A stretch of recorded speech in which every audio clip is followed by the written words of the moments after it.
الحمد لله رب العالمين والصلاة والسلام على سيد المرسلين سيدنا ومولانا محمد صلى الله عليه وسلم وعلى آله وأصحابه أجمعين.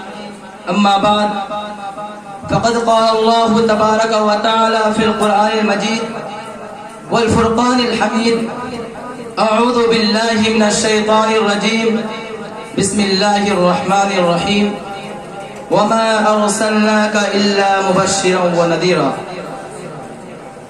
میرا منہ اور سرکار مدینہ کی ثنا خوانی، میرا منہ اور سرکار مدینہ کی ثنا خوانی، مجھے معلوم ہے اپنے سخن کی تنگ دامانی. برادران اسلام اور قابل قدر شخصیات، آج میں اس متبرک اور پرامن بزم میں شمع رسالت کی ضیاء حیات کو روشن کرنے کی جسارت کر رہا ہوں. میری یہ بساط نہیں کہ ماہ رسالت صلی اللہ علیہ وسلم کے اسوہ حسنہ پر لب کشائی کر سکوں، لیکن پھر بھی آپ جیسے عظیم المرتبہ شخصیات کے روبرو سیرت النبی صلی اللہ علیہ وسلم کو موضوع گفتگو بناتا ہوں تاکہ خود کی اصلاح ہو جائے، ورنہ کسی کی کیا مجال کہ سیرت النبی صلی اللہ علیہ وسلم کا احاطہ کر سکے. جیسے کہ شاعر رسول حضرت حسان رضی اللہ عنہ کا شعر ہے جو انہوں نے اپنی مجبوری ظاہر کی. فرمایا: ما ان مدحت محمدا بمقالتی، ما ان مدحت محمدا بمقالتی ولكن مدحت مقالتی بمحمد.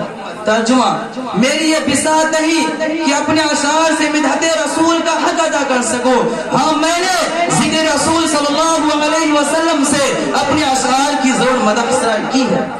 کسی اردو شاعر نے کہا: قلم میرا قاصر، زباں میری عاجز، محمد کی عظمت بتاؤں میں کیسے. قلم میرا قاصر، زباں میری عاجز، محمد کی عظمت بتاؤں میں کیسے. ہے محبوب رب امام الرسل و فضائل مکمل سناؤں میں کیسے.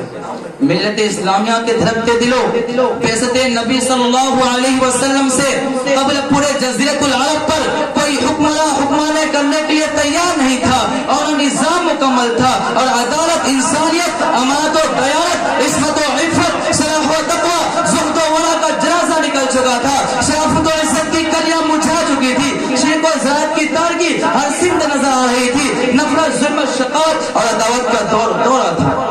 کسی اردو شاعر نے کیا ہی خوب منظر کشی کی. بدی کا زور تھا، ہر سو جہالت کی گھٹائیں تھی، فساد و ظلم کی چاروں طرف پھیلی ہوائیں تھی. ذرا سی بات پر تلوار چل جاتی تھی آپس میں، تو پھر جنگ آتی ہی نہ تھی دو چار کے بس میں. مگر اللہ نے جب ان پر اپنا رحم فرمایا تو عبداللہ کے گھر میں خدا کا لاڈ لایا. قدرت خداوندی نے اس پھل فتن دور میں شیطان لات و عزا کو رشد و ہدایت کے راستے پر گامزن کرنے کے لیے، وحشت و بربریت کو ختم کرنے کے لیے فوران کی چوٹیوں سے آفتاب رسالت صلی اللہ علیہ وسلم کا طلوع فرمایا. مکہ میں طلوع آفتاب کے وقت آفتاب رسالت صلی اللہ علیہ وسلم آمنہ کے لال عبداللہ کے لخت جگر، عبد المطلب کے نور نظر، دو سمباب اپنے تمام انوار و برکات کے ساتھ تشریف لاتے ہیں. آپ ایسے وقت پیدا ہوئے جس سے لیل و نہار دونوں نے فیض حاصل کیا. سبحان اللہ، سبحان اللہ. گلزار ہستی میں ایک عجیب رونق پیدا ہو گئی. چاروں سمت سے بس ایک ہی آواز سنائی دے رہی ہے: ایک والا آ گیا، ایک والا آ گیا. وہ آ گئے تو آ گیا دنیا میں انقلاب، وہ آ گئے تو آ گیا دنیا میں انقلاب. اجڑا ہوا چمن تھا گلستان کر گئے. میرے قلب و جگر کے ساتھیوں، حضرت آمنہ خود فرماتی ہے کہ میرا نور نظر لخت جگر اس وقت کلام تو نہیں کر سکتا تھا، لیکن انگشت شہادت سے کچھ اشارہ کر رہا تھا. وہ اشارہ کیا تھا؟ وہ اشارہ اشہد اللہ الہ الا اللہ کا اشارہ تھا. قلب آمنہ میں مسرت و خوشی کی حد نہ رہی جب محمد صلی اللہ علیہ وسلم کے اداء کو دیکھا، لیکن کچھ غم کے اثرات بھی ہے. فرماتی ہے کہ کاش کہ آج عبداللہ ہوتے تو اس لخت جگر کو جو چاند سے بھی زیادہ خوبصورت ہے دیکھ کر کتنے خوش ہوتے اور کھلانا وغیرہ لاتے. غیب سے آواز آتی ہے: اے آمنہ فکر مت کرو، میں اس کا رب ہوں، مربی، استاد بھی سب کچھ میں اس کا. اگر یہ بچہ کھلانا مانگے تو